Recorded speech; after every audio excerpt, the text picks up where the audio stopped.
What if the version of you've been chasing is actually the one you've been trying to return to all along?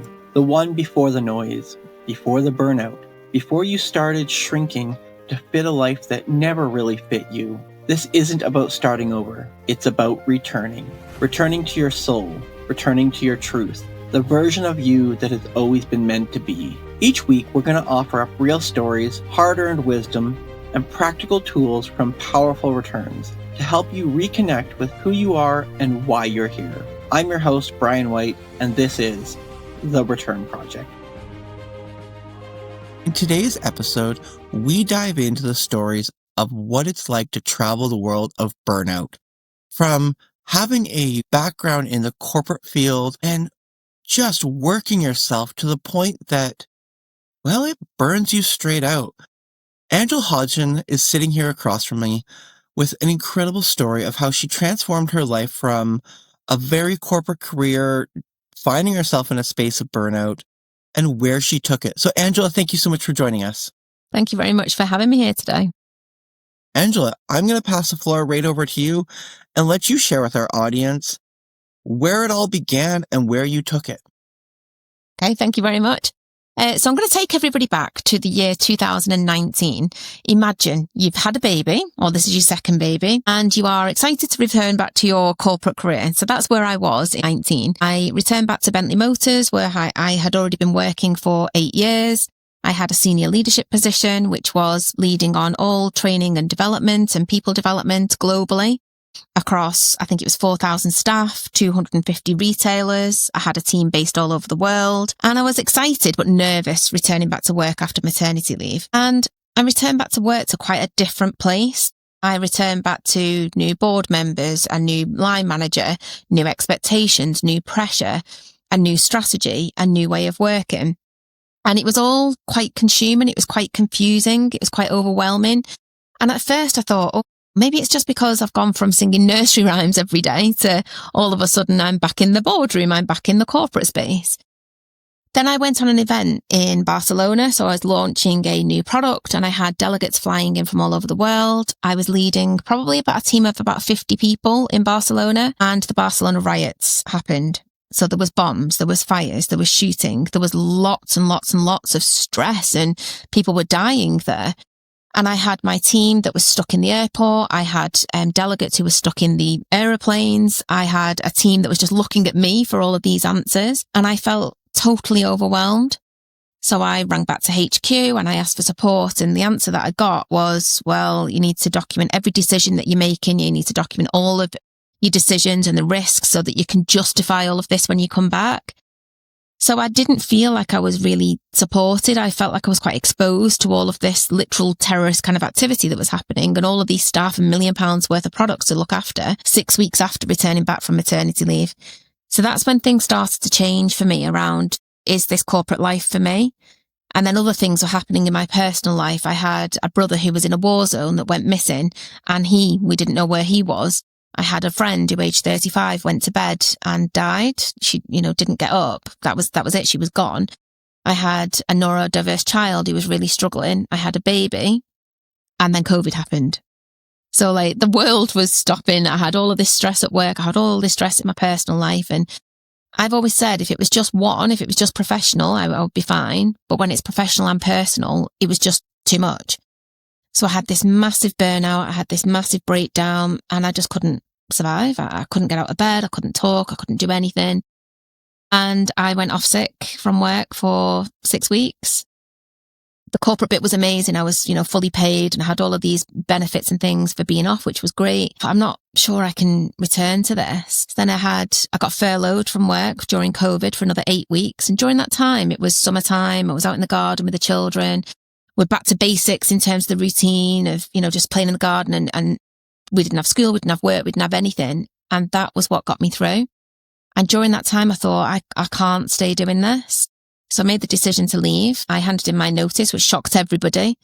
Actually, they were doing redundancies, voluntary redundancies at that time. So I got paid to leave, and then that gave me some money to then set up my business and then start to work in a world where I really enjoy and working with growing small to medium businesses and helping their leaders to grow brilliant businesses without burning out, using all of that insight and all those personal experiences that I've been through. And so that's what I'm doing today, is helping those businesses. That sounds like you went through a period of incredible pressure and stress that is a little bit mind-blowing. Having all of that put on you after, especially you say, coming back from maternity leave. Yeah, that's kind of intense. Yeah, it was. Even your job alone did sound incredibly intense.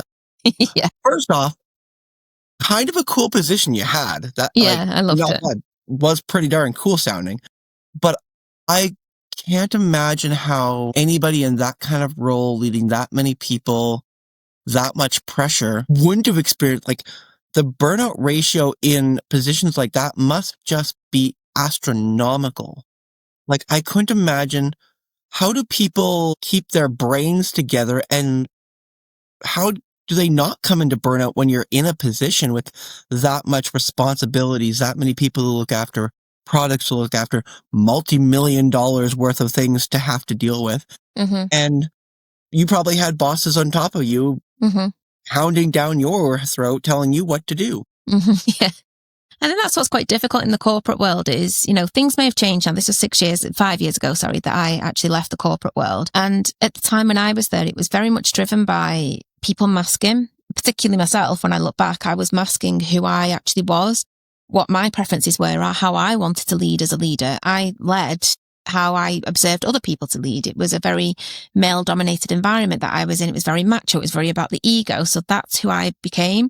So that wasn't really a safe or comfortable environment to open up about stress, personal problems, burnout. Nobody talked about that. It was actually quite frowned upon to be seen as going off sick. That was a big, brave pill I swallowed, to think it's going to be on my HR record that I've gone off with stress and this could impact my future career. And actually, I just thought, it doesn't really matter if it does, because I cannot continue. I can't continue with this level of pressure.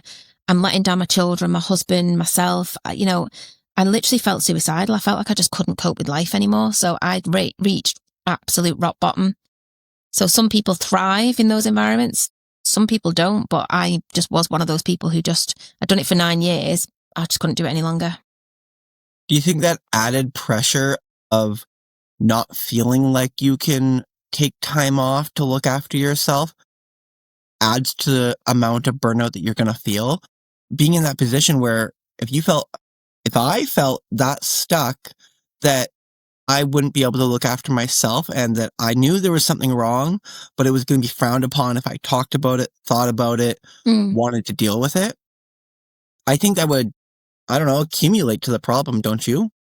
For sure. And, I'm not saying that anybody ever said anything negative and ever said, if you go off and do this, it will be frowned upon. It was not an inherent thing that was documented as a policy or somebody had said. It was just the feeling. You heard people tittle-tattling and talking about, did you know that such and such a body's gone off? So, that's not going to serve them well. It was more that it was informal kind of things that was said and talked about. But with that comes a lot of pressure, and with that comes a lot of fear, really. I was feared about that impact that would have for, being promoted in the future or whatever that may look like. I was very feared and scared of how people would perceive me. I was scared that people would perceive I was a weak leader. I was a weak person. But actually, what it made it do is made me become really blooming strong, because I returned after my sick leave and I was really open about why I'd gone off, that I was stressed, that I wanted to change who and how I was leading. I wanted to be more transparent. I wanted to create these safe spaces for my team. So as much as I'd already kind of tried to do that, I even more lent into that. I talked about burnout, stress, pressure very, very openly with my team. So they felt like they could also talk to me about those things. It sounds like you are creating a real shift in the environment and the culture and the mind space around what even you had perceived it to be before. Because it sounds like before, the mind space that had been created in the environment was that feeling of don't talk about it, don't do it. And as much as we all know, those things are never written into anybody's contracts, and they're never actually, or they could never be really told. You can't tell someone they can't go off on stress leave or fire them for it. But they sure do a good job of making you feel that way. A lot of corporate businesses and even a lot of non-corporate businesses, the culture and the environment that's created can be something completely different than what is in words. It's interesting how powerful and important the culture and environment that's created in any workforce really is. Mm-hmm. How did you see that shift? Did you see a big shift when you came back and started leading with the different ideas and mindsets? How did the culture shift and change when you returned before you made your leap into your own business? So it was difficult times for culture shift to happen because it was also these voluntary redundancies, and some of it was mandated redundancies as well via a restructure. So it was you're trying to create change at the same time when there's a lot of negative things happening to people. Because I think it was about 17 people, something like that, from my department that were made redundant. So you could either elect to take a voluntary redundancy position, but if they didn't they aimed for 1,000. If they didn't get the 1,000, then they would mandate, and they didn't get the full 1,000. So there was some mandated pieces. So it was more around, I was kind of glad I'd made that shift and glad I'd been really open beforehand so I could support people. But it was an incredibly difficult position because they knew I'd opted for voluntary redundancy myself. So I'm making people redundant, and, they were worried that I wasn't protecting them or supporting them because I was already leaving. So I really had to work very, very hard to rebuild that trust, rebuild that credibility, that as much as I possibly could during that 3-month period of my exit, that I was doing everything I could to get them the best package, to support them in their transition, to help them write their CVs, to help them to apply for different positions and different roles, to give them recommendations, to give them coaching. So it actually became quite a different role that I was fulfilling at that point. What a position to be in. You've taken your redundancy, and people might look at that as, well, you're on your way out. You're not much of a leader anymore. Like, they could create a whole mindset in their own head around it. And yet you're still fighting to show them you've actually stepped up as a leader. Mm-hmm. You're not stepping away and just leaving them empty-handed. Mm-hmm. You're stepping up into a whole nother role of support and helping them transition into a new space as well. Mm-hmm. It's very fascinating how sometimes in these spaces of drastic change, and when life becomes into the unknown, as I like to put it, how we have to take those extra steps and we actually grow within our leadership. Did you find that your growth into your leadership started to open new doors and give you new ideas as it kind of transitioned you into taking on a new business? It did, for sure, because when I did make that decision to leave, as I said earlier, I was always masking who I was, what my beliefs were, what I thought I needed to say and do in certain situations. It wasn't always authentic to me. And I made that decision after I'd had that burnout that would never, ever be the case again. I will always stay authentic, true, honest, transparent. I will always create these safe spaces, and I will do my utmost to have ultimate empathy and ultimate support for people. So when I've then started my business, that is what I do for my clients. And my clients always say to me, it feels like you're inside my head. You just understand me so much. I feel so safe to tell you all this stuff. A lot of my clients cry to me about things because they haven't got anybody else who has created that environment for them to feel so completely safe and unjudged and supported. That's majorly what they lean into, because they know that when they speak to me, there's going to be some honesty. There may be some reflections back on them, that there's possibly things they could do about what they're doing themselves that could get a better outcome for themselves. Or it could be that I just help them to solutionize and come up with ideas and actions to help them get in a better position. So it's massively changed who I am and what I am, both publicly on social media and also in private conversations with clients. You spoke about coming off of maternity leave, and I'm really curious to dive into that a little bit on the aspect of your leadership and how it transformed your mindset. Do you think that having children changed the way you became a leader? So before I had my first child when I was 28, I think. And before that, it was very much about self. So thinking about, I wanted to be the one who delivered the project, done all the different tasks and activities on the project, made the decision. And when he's called Nathan, my eldest, it made me think, actually, the world isn't just about you, Angela. There's lots of other people here. And it really makes you change your perspective on life. You're no longer just thinking about you. Your first priority is thinking about your child. Therefore, your first priority in a team perspective becomes the team. So I was always putting, no matter what situation, always putting the team first, always thinking about their needs, always thinking about what can I do to elevate them, to support them. But again, I had this style that I was trying to portray based on corporate leadership. And I had this people-pleasing element of me where I was trying to put everybody else's needs first. And all that happened was I wasn't operating authentically and my needs were right at the bottom. So that whole analogy around when you're on an aeroplane and they say the person put the oxygen mask on yourself first before giving it to other people. I wasn't giving myself the oxygen mask, so I really didn't have a lot left to give to my children, to my husband, or to my team. Did you notice a shift in how you started to parent or even show up at home once you started to make these changes? Like, I'm really curious to know, how did you find that balance? Once things started to change, you made these decisions to leave, you started to change how you were leading. How did that change your home life then? My home life was already changing because during that particular time, it was COVID. So obviously everything had changed about your rules of when you can go shopping, if your children can go to school, who you can see. In England, we had things called bubbles around. You could only see 6 people and all of these different things. It was a very complex world, obviously, during COVID when this was happening. But the other element that changed my parenting was my children are neurodiverse. So at the time, my eldest, I think, was 8 or 9, maybe. And he is autistic. He's got ADHD. So my parenting style has continually had to change over the years once I've been developing more of an understanding of his brain and his differences and his needs.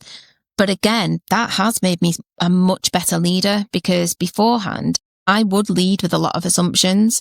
I would assume through my own lens and my own perspective that I would understand why somebody had behaved in a certain way or why somebody had done something. But through him, his brain and his way of thinking is very, very different to mine. So that's really helped me to ask better questions, both at home and in the workplace. Seek first to understand before seeking to be understood, which is one of the principles from Stephen Covey. So those things work both in the workplace and at home, but that's given me such a different perspective on life that everybody does think very differently. Everybody does have different perspectives.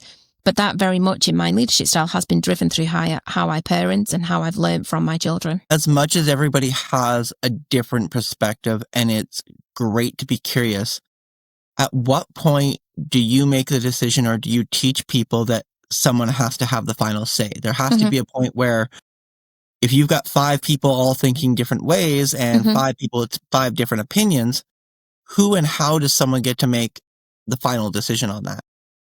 There's a couple of things that I do for that. So one is being very clear on what's the goal that we're trying to achieve. So people have different perspectives, people have different ideas, but some of those ideas are going to hit the mark more than others. So you start to whittle it down from 5 ideas to maybe 2 or 3. And then from that, it's also then about either return on investment or a business case around it. But I'm always using a tool or a framework called RACI, which is who's responsible, who's accountable, who are you consulting, and who's informed. But the accountable bit is the important one. Who is making that decision? Because it might, in my business now, it might not be me making the decision. It might be somebody within my client. It could be the managing director, the chief executive, the chief marketing officer. So who is making that decision? Because ultimately they'll listen, or I would listen to the opinions of others, but it's them who hold the accountability. It's them who would drive that forward and have that holistic view around everything. Because other people are looking at their world, which could be this small lens. The accountable person is looking at the big picture. So what's the goal? And then who's actually accountable for that decision are the 2 main things for that. When we're talking about accountability, though, at what point do you find that accountability is putting more pressure on somebody? And have you been able to, I'm going to say, foresee now the signs of burnout? Do you recognize when someone's sitting there and maybe putting that amount of extra pressure on them might be too much? Again, there's a few things around that. So first of all, I would explain and help to educate people on what does being accountable actually mean? Because again, that phrase can mean something different to different people. And what I observe in a lot of my clients is decision by committee. So nobody wants to be the person to say, yep, okay, I've made that decision, we're launching that product. They'll want to be part of a consensus, or they'll want to have their opinion heard, but they don't want to necessarily hold that position to make the ultimate decision. So a lot of it is about creating that safety that it's fine. You know, if you fail and that's the wrong thing, that's fine. We'll fast fail and we'll fast fail together because we would have considered the options. We will consider what the best path forward is. But if that path, and we're constantly monitoring it and planning it, if that path is not going right, we'll fast fail, we'll pivot. And I've got you back. I'm there side by you, and I will help you to get through this. So creating that safety, creating those conditions and culture really helps people with that. Can you explain to me what fast failing is? That's actually a term that I am not familiar with. What is fast failing? So fast fail basically means if you've set a new direction that you want to go in, fast fail would be you've got to understand early what's the indicators that this is going off track. So if you're monitoring that you're going to enter a new market, for example, we're going to enter, I don't know, Germany as a new market, and you say, right, okay, we'll be there by the end of the year. If you've got milestones to say by Q1, that means we'd have found a distribution partner. That means by Q2, we'd have had the financial backing. That means by Q3, we'd have had all the intellectual property signed off, and Q4, we'd have launched the product. If by Q1, you've not got your distribution partner, is that because there physically is not a distribution partner that you can find, or is it because you've been looking in the wrong areas? So then you would start to fast fail and think, oh, actually, well, what's causing us to not meet this milestone? Do we need to pivot, or is it just we need more resources on that? So if you've got the right milestone set up, you can then track and check, are we on track or not? And you can make decisions along the way around this fast fail and kind of withdrawing or pivoting or changing the approach. Have you always been such structured and able to see all these pieces that fall into place from even a young age? Were you always such a strong leader and had that desire to create these formats that fall into place and help people grow and change and build structures such as strong as that? So the answer is yes and no. So with regards to wanting to be a leader, the answer is yes. So I've got 3 younger brothers.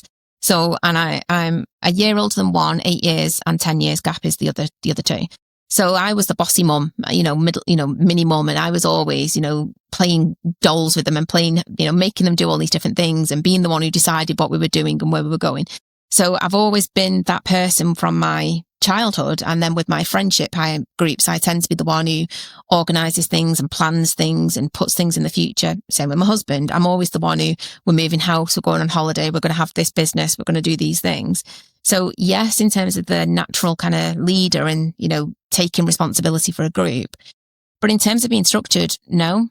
So I can spot patterns, I can spot quick routes through to stuff, but structure came from when I came back from that burnout.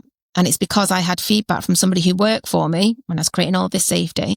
And they said that, Angela, you're so inspirational. You've got so much energy and so many different ideas, but sometimes you launch too many things at the same time. And sometimes we can't keep up with your pace. And sometimes that can be a bit overwhelming. So what we need to do is make it more structured, more streamlined and more simple to achieve those goals. So we can keep up because we want to do what you want to do, but we can't keep up.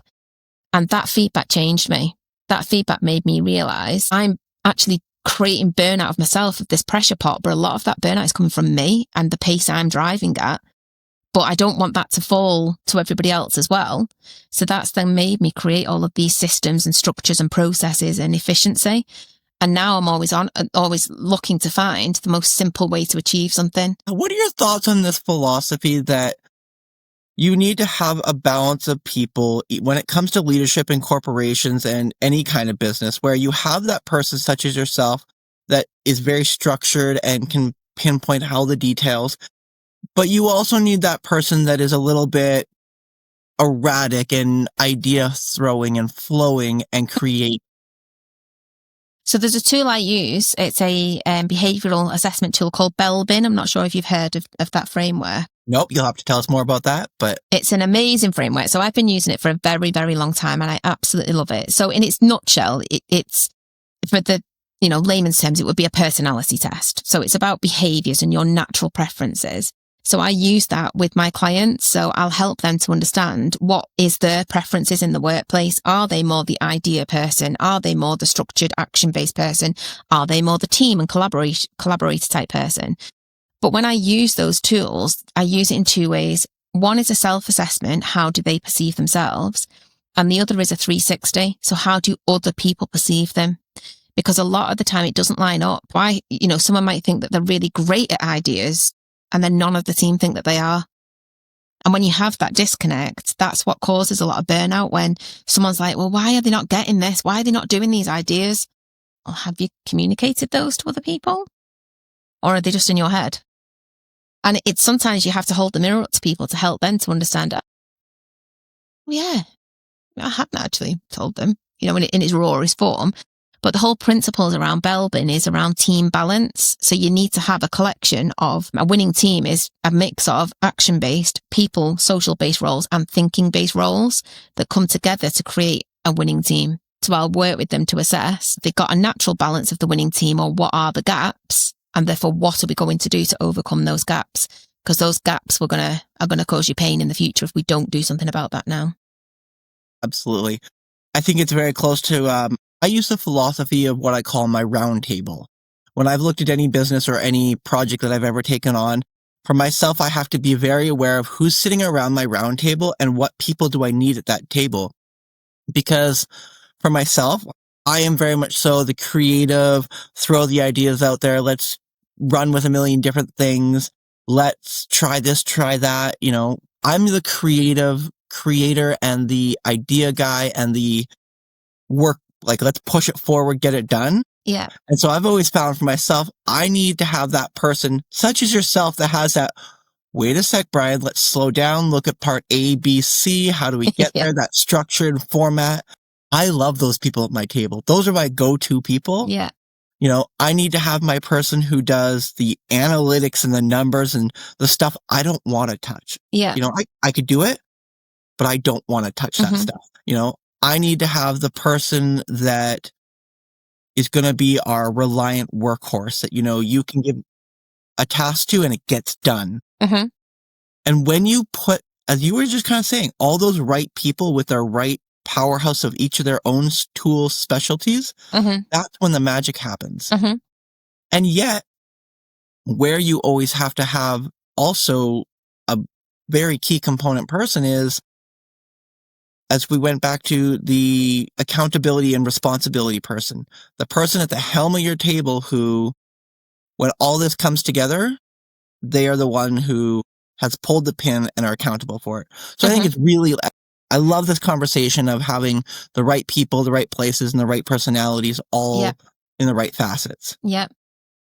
When it comes to leadership, though, do you have any insights or any special tools that you would say are missing now in a lot of the corporate business world? Is there any pieces that you have noticed over the years that people are lacking on or that people are excelling on now? So in terms of the lacking of the kind of framework, I have created my own framework and my own model. And this is based on my kind of 20 odd years experience of working in both corporate and SME, so small to medium businesses. And I've created this pathway and it's called Power. And I'm really excited about this. And I've trialed it with different clients, and it's basically a collection of things that I've noticed as gaps or noticed as things where people just don't get it. They don't know how to connect the dots between, I want to grow my business, I don't know which way to do it. There's 15 different ways I can do it. So I've created this framework. So it basically stands for P is purpose. So what is the purpose of the business? Where are you aiming to be?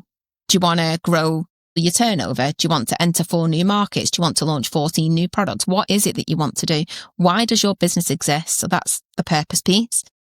The O is organization. So what's your roles and responsibilities? What's the round table, like you were saying? Who's actually going to help you to put that thing together? What skills do you require in the business to drive that forward? The W is work habits. So what's your routines, your methods, your systems that are in place that are driving that? What's the rhythms in place in the business? The E, and this is one that I do see missing quite a lot, is engagement. So how do you get everyone really excited about what you're doing? I can't wait to play my part. Oh, I'm really excited to come into the workplace. I am helping to X. How do you get motivation and morale and energy around the business? You have to have engagement. And the R is results. So how do you measure all of that? What are you monitoring? How do you know you've actually achieved what you set out to achieve? So the framework is called Power. And then underneath Power, there's different toolkits I've developed and there's different support mechanisms that I've developed for leaders in businesses. And this has all now been packaged up as a course that I'm putting out there to support lots of leaders in lots of different industries to have really practical tools to help them go from I'm confused, I don't know where I'm going, to really structured, I'm on this pathway to success. I want to pick your brain on something that in the corporate world drives me mental. This is a piece that I've personally experienced, and it's something that I just, for myself, I'm going to put it this way, for myself, drives me nuts. What is your take on the whole profit over people? I've been in the position where in leadership roles and in the, we'll call it large scale business roles, where they look at the people as purely a number and a profit. A scenario I can give you that really bothers me a lot of the time is that you'll have these management roles and you'll have their employees under them. And if, say, the store that they're at isn't making the daily quota or the dollar amount, they start sending people home early and cutting people's shifts and or letting somebody go even because it's not. How do we find that balance, or how do we have that humanity in corporate or any kind of business where we're not treating people as numbers and we're not looking at it purely as profit anymore? I think it's something that happens in a lot of corporate businesses, and that's why a lot of people don't want to be in corporate, because they are a number. If you look in, like I was at Bentley, there was 4,000 employees in Bentley. So it's very hard to know the children's names, the husband's name, the school they went to, their background. It's very, very hard to know that. And it's also very hard to really, really genuinely care about the conditions for that person and everything else, because there's so many people that you're trying to care for. You naturally can't have that level of care to that level of people. It's very difficult to achieve that. You know, I've got friends who work in the big four companies, so the big four consultancy companies. And again, there's tens of thousands of people who work in those businesses, and it is incredibly hard. But where it is successful is when you put people before profit, profit will naturally come. When people feel like you do care, you have got the right support mechanisms in place, the right benefits in place for them, they will go the extra mile for you.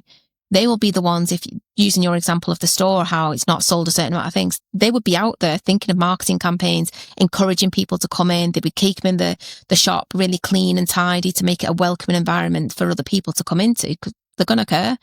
Because if you care about them, they'll care about you. It goes hand in hand.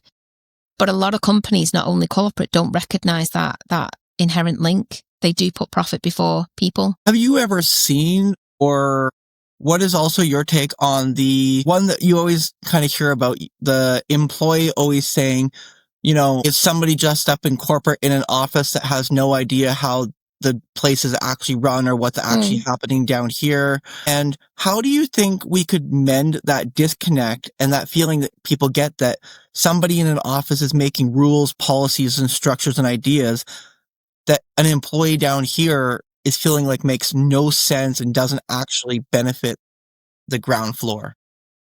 Well, there's a couple of examples of that. So one example in the corporate world would be Marks and Spencer's. I'm not sure if you have I don't know that it's just a British brand or whether you have that in Canada, but so it's a real prestigious retail shop. It sells food, it sells clothes. And it's a very big company. So in Marks and Spencer's, all of the executives have to do at least one day every year on the shop floor. So they are stocking the shelves, they are directly talking to the customers, they're speaking to the staff on the shop floor. So they get that understanding of the reality of the day-to-day work and the day-to-day environment and the day-to-day people. So that's something good to do, to step into the shoes of other people. Something I do with my clients is I've set up a culture club. So this is the people within the business across different teams at the operational level of the business. They come together and meet as a culture club. They review the policies before they're launched into the business and give their feedback. And the feedback is always really surprising. So for example, we were launching a loyalty scheme into this company. And this was for if you've been there for 10 years, 15 years or 20 years, you got I think it was a voucher for some money, some flowers, and like a bit of a speech for everybody to say, oh, you know, congratulations, Janet, you've been here for 10 years. And there was a nice card. And we thought this was amazing. You know, it's a really lovely scheme to introduce. And when we took that to the culture club, they said, but what happens for the people who had their 10-year anniversary last year? You know, they're going to be really upset that they've missed this because you're introducing it in this year. Jeanette would have only missed it by three months, and I don't think that that's fair. And that was a completely different perspective to what the leaders were thinking. They're thinking, we're investing in the people, we're going to do this lovely thing. So from their feedback, we actually then did a launch event for the loyalty scheme. And for everybody who'd had milestones, they got something. So we had this big buffet, we had a big speech, we did this whole thing about loyalty in the business. And then everyone was really excited then to congratulate everybody else because they all felt they'd individually been recognised. But we wouldn't have done that launch event had it not been for their idea or their feedback. Like how you were talking about a culture club. Can you break that down a bit more for us? Kind of what is a culture club and how does a culture club really work? So a culture club is a collection of people across different teams in the workplace. So they're representing the individual and unique perspectives of their teams. So instead of us thinking that, oh, I know everything about this business, the reality is you don't. You know, the reality is you're not at the coalface. You're not sweeping the floors, packing the thing, talking directly to the customers. You're in your boardroom and you're making decisions, but it's not always connected to reality. So it's a volunteer position where they meet once a month. They get training beforehand in terms of how to hold that responsibility. And we use a cultural assessment. So we assess the business first, get all of the opinions of all of the staff, what they love, what they don't like, what their ideas are. And the culture club then own the prioritization of those ideas. They own mini projects. They're supported in developing those projects. They review policies that the management team or leadership team will take them through to give their input into. They will speak to their team members and get their ideas or get their concerns and bring it to represent that voice into the culture club. I facilitate that as an external person, so it keeps it independent from the management team. And then I support the management team to put those things in place and train the culture club members on having more responsibility, taking on board projects and how to communicate. So it really starts to build that real change in culture because it's being driven from the bottom, not from the top. Can we please have this in more businesses incorporated? Yes. That is incredible. Now, here's the other component to it that I am very fascinated to know how you see it or how it actually works. But let's talk about timelines because it's great to have all these pieces in place. You can have these culture clubs, you can have these meetings and have everybody get together or someone on the floor. But if it takes 6 months to a year or more for something to change, is it any good? Like, how do we also incorporate an efficient timeline to create these powerful changes? You've got to start with quick wins first. And that's why the cultural assessment is really important because that's going to tell you the hot spots that are failing in your business. It's going to say, don't touch these areas because they're fine. So that particular company that I just talked about, the hotspot was there was a lot of perception around bullying, victimization. There was a them and us culture between the management and the staff. And they felt really disconnected from all the other teams in the business. They felt like they were working in silos. They were the main problems in that business. So they were the things that we honed in on to fix. So we did training on what is bullying and victimization, because if everybody feels that, then you're all basically bullying and victimizing everybody else because it's not being done to you, it's how you feel. So we created a charter of here's the acceptable behaviours. We did this big signing ceremony and I was playing, I don't know who sings it now, but R-E-S-P-E-C-T, that song was playing that, Respect, and everyone literally signed this charter to say, I commit that I'm going to operate in this way. We put social events on, so we organised barbecues, we organised a Christmas party, we organised every other month there was an event that people could go to start to break down those silos. We created a team room that became like the staff base, so they could have the coffees in there or something to eat in there, and it wasn't just at the desk. So there was a communal area to go to. So we very quickly put into place things that broke down the main fundamental problems that they had, but it was being done from the culture club members. They were given a budget for socialising. They were given a budget to invest in their new social space. They were given training for things. But because everything was based on, you said this is the problem in the cultural assessment, therefore we are now doing this, and we involved them in that decision of what we were prioritising, they very quickly started to change and get on board with things, and they trusted the process. So what that enabled is we started to have longer term projects that we were working on, but there was a lot of quick wins along the way. So we built up a lot of trust and credibility fast. I like that. That actually seems like an somehow astonishing, efficient way to have things done. And again, I'm just going to say it, I wish there was more of that in more businesses. You know? It baffles my brain how there are so many corporations out there and businesses, from small businesses to large businesses, that could benefit from learning all of these tools. And I hate to say it, but there's people out there who they get into business or they become the leaders in these corporate businesses and they just are missing such key components. And I personally feel like that's why we're seeing such a downturn in a lot of these businesses. That's why we're seeing the collapse because they're not leading from the top or they're not leading from the bottom. They're leading purely from a heavy top end. And it's eventually gets to a point where that just collapses. Do you really kind of think that it does have to start from that bottom factor and you have to be able to lead the right way? Because if you become too top heavy, essentially it's just going to fall over. I don't think it needs to start from the bottom. I think it's incredibly difficult to start from the bottom. I think it needs to be advocated and owned from the top. So once they own the top, so with that Culture Club example, it's the owners of the business and the management team of the business who truly bought into that and wanted to try it. If they'd not bought into it, they wouldn't have invested in it. They wouldn't have given the staff time to actually participate in it. They'd have kiboshed it quite quickly. So it has to be owned from the top, as in driven and advocated, but you have to get the buy-in and momentum at the bottom. And that's the bit that can be quite hard because sometimes you get, not sometimes, a lot of the time you get a lot of resistance. Oh, we've been here before. Oh, we've always done it that way. Oh, I'm not interested. Oh, I just want to do my 9 to 5 and then go home. So trying to create that energy and that shift for change. But that's where it comes back to the cultural assessment, because when in black and white, you're giving them the results. These are things you absolutely love about working here.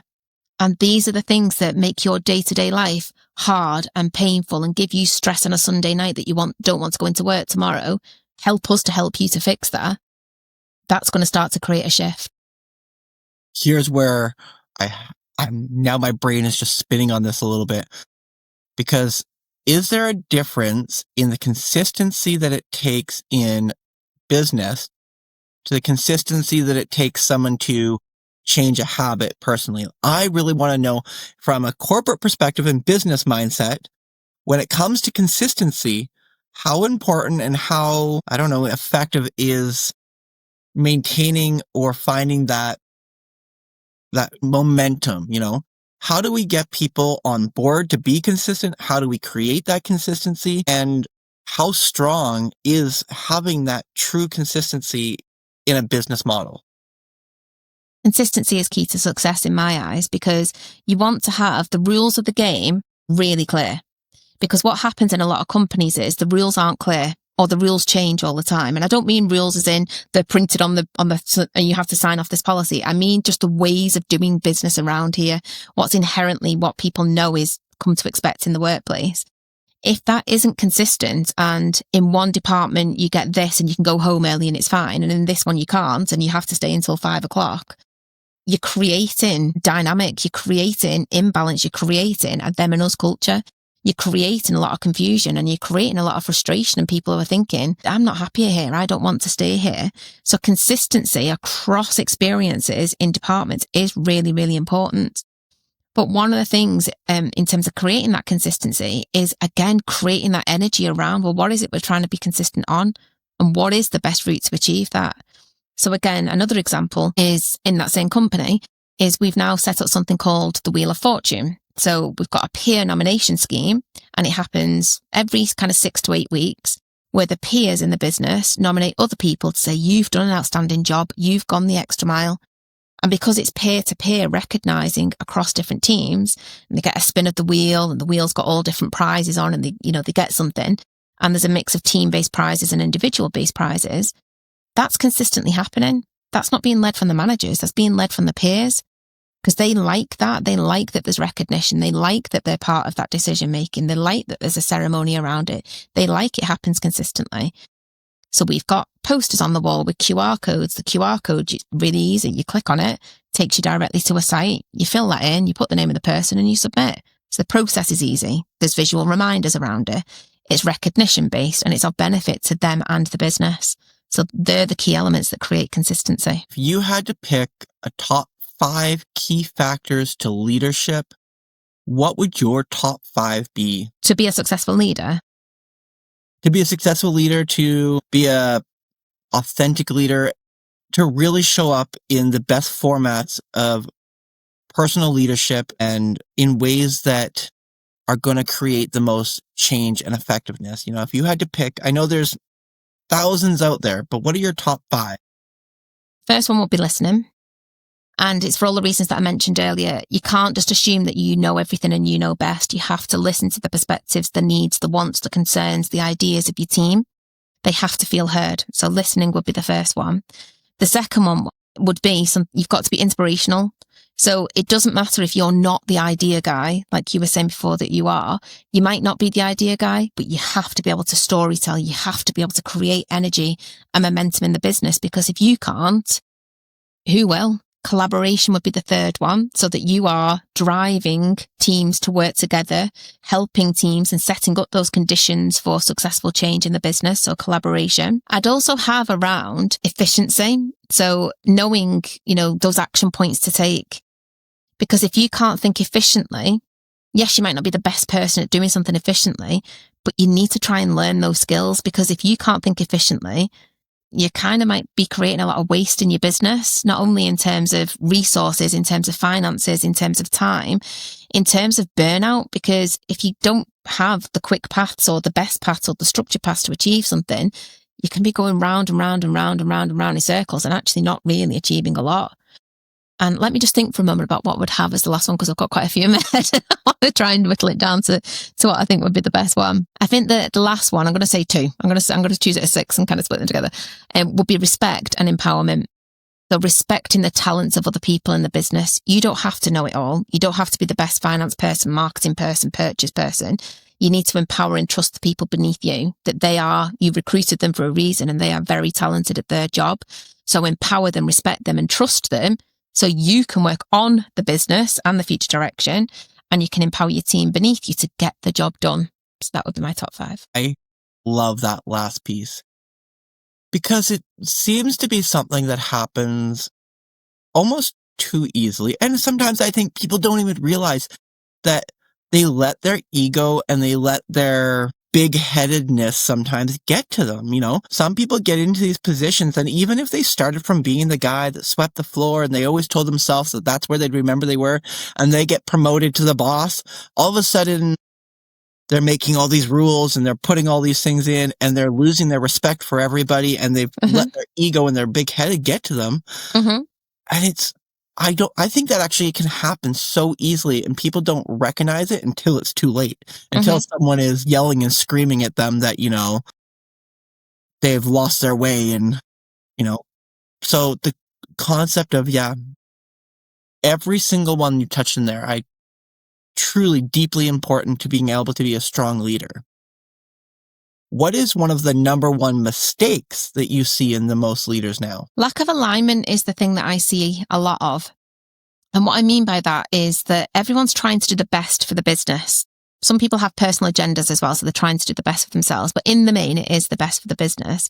But they don't take the time to understand why somebody thinks something different to them, or what their perspective is, or where they're trying to go.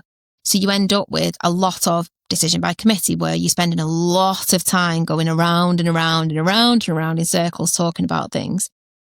What that creates is chaos beneath, because if you're telling me one thing and another leader's telling me something different, I'm confused. I don't really know what's expected. So the main mistake that I see is that people don't take that time at the beginning of something they're trying to create to seek alignment with leaders. Because if you don't have alignment with leaders, it's like saying, for example, you go into a strategy meeting and then everyone's got an understanding. Oh, right, we're climbing a mountain. Everybody walks out, we're climbing a mountain.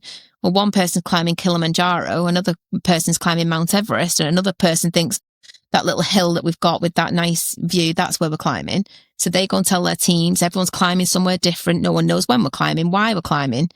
What are we going to do when we get to the top? Have we got the kit to climb? So if you don't align, you're just burning through all your resources, and you're burning through that energy, and you're burning through your team. They're not going to last a long stretch if you don't seek alignment right at the beginning. So that's the main mistake that I say. It's incredibly powerful, because you have to be aligned, and you have to create that alignment within your entire team, which it's not easy. But once you can have everybody on the same page, the same vision, and the same direction, It's amazing how fast big things are getting done. You're moving that whole mountain when everybody can come together like that. Mhm. And it's amazing when you don't have that alignment, how fast that mountain is actually falling down on top of everybody. Yeah, it is. But people don't necessarily think that. People think that we just got to go, quick. But, I say the analogy to my clients, it's like we want to go really quick. So put your foot on the gas, go as fast as you can. To where? Mm-hmm. I have to share an analogy with you that I got told that really kicked me in the butt, more or less. I had a great mentor of mine look at me and tell me, Brian, slow is fast. Mm. And at first when they looked at me, I was like, what are you talking about? And they're like, slow is fast. And it clicked into me. I was running so far fast forward, trying to get everything done, trying to be the most efficient person.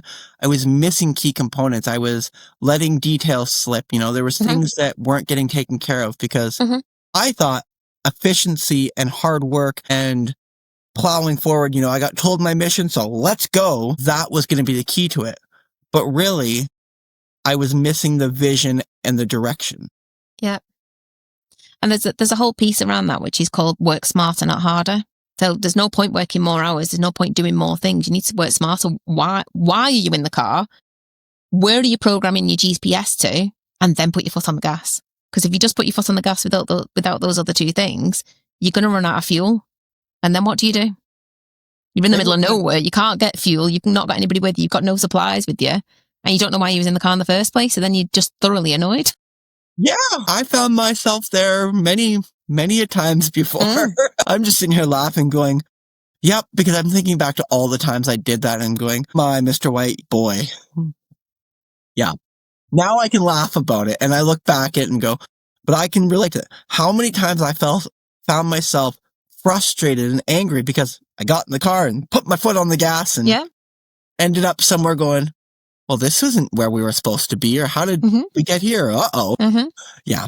Going forward here, how do you see the business now that you've created evolving? And what are some of the pieces that you're taking this in a new direction, or what's the growth going forward look like for you?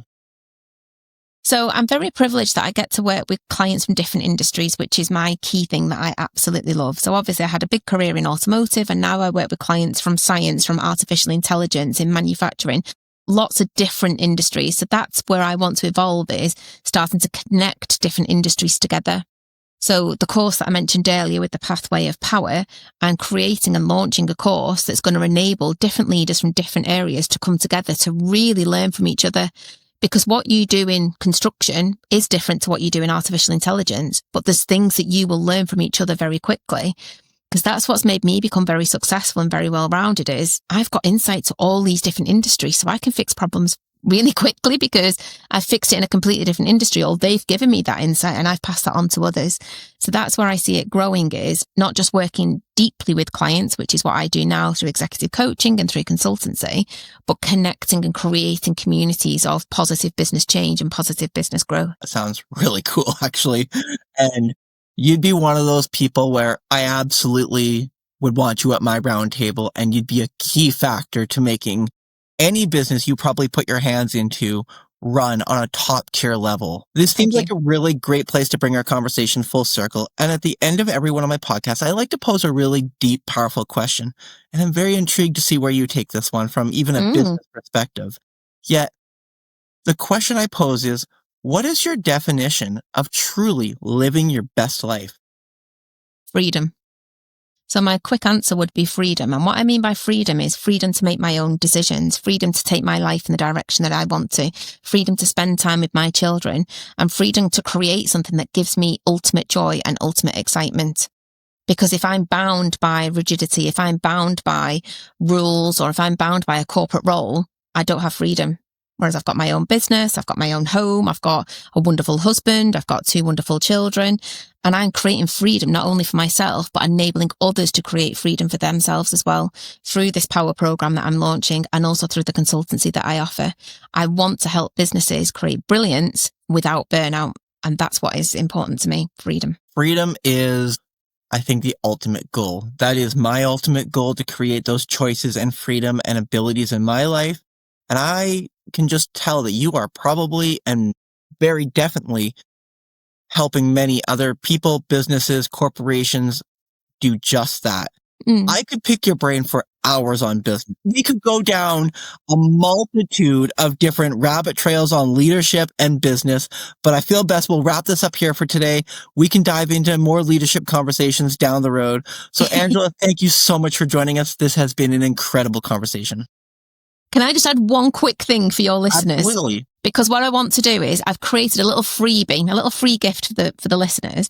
Because if there's anything that I've said where you thought, oh, actually, that's quite interesting. Oh, I wonder where I stand on that. I've created a little quiz. So you can do a quiz. I'll give the link to Brian to put in the show notes. And what that will give you the opportunity to do is to assess, are you burnt out or are you brilliant? Is your business burnt out? Is your business brilliant? It will give you a score, and it will also come with a free pack called the Business Brilliance Blueprint. And within that, there's lots of insights and tips and very practical things that will help you build brilliance, not only in yourself, your team, but also in your business. I can't wait to get that link. I want to now do it because am I burnt out or am I brilliant? Yeah. I can't wait to find out. That's going to be incredible. I can't wait to share that with the audience. There's probably going to be millions of people that are going to want to jump onto that and give that link a go. Perfect. Angela, thank you so much for everything. It's been a pleasure. Thank you so much. I've really enjoyed being here today. Thanks a lot. That's a wrap on today's episode. A heartfelt thank you to our guests for showing up with honesty, depth, and wisdom. And thank you for listening in. I hope something in this conversation stirred something in you, a memory, a reminder, or maybe even a return to a part of yourself that's been waiting. If you enjoyed this episode, can I ask a quick 30-second favor? Share it with someone you know, someone who might need to hear this message too. And don't forget to explore past episodes. There's so much more waiting for you there. Until next time, I'm your host, Brian White, and this is The Return Project.